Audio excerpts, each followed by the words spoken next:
Monsieur Dumont, quelle est la raison de ce mouvement? Oui, donc là on a un appel intersyndical CGT, FO et Solidaire, parce qu'aujourd'hui on a un conseil d'administration, enfin pardon, pas un comité technique national que l'on boycotte et qui doit entériner 93 suppressions supplémentaires en 2016. Je dis supplémentaires aux 460 déjà supprimés depuis 2008. Quel est l'effectif de Météo France aujourd'hui?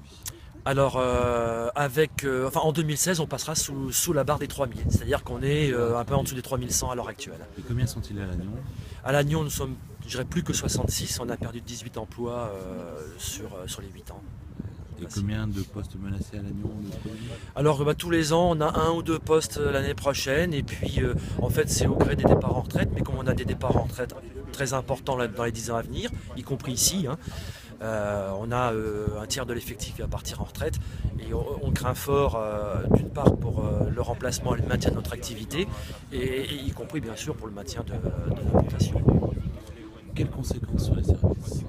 Bien, c'est des désorganisations des services. On l'a dit depuis maintenant 5-6 ans au niveau des services de prévision. Alors ici, c'est pas service de prévision, mais en tout cas, les services de prévision, on a pu noter pour nous des dégradations, je dirais, au quotidien du temps sensible, puisque par exemple, pour le Trégor, c'est Rennes qui fait les prévisions, alors qu'avant, on avait un centre à Trémuson, à Saint-Brieuc.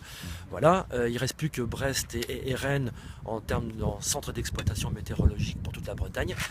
Et si effectivement on conserve des services et comment dire, une organisation en ce qui concerne la sécurité des personnes et des biens au niveau de Météo France, on note effectivement des dégradations du fonctionnement de nos services. Est-ce que vous pouvez rappeler ce que l'on fait ici à Lannion? Alors ici à Lannion, on est spécialisé dans l'acquisition, le traitement et la diffusion des données satellites météorologiques et environnementales.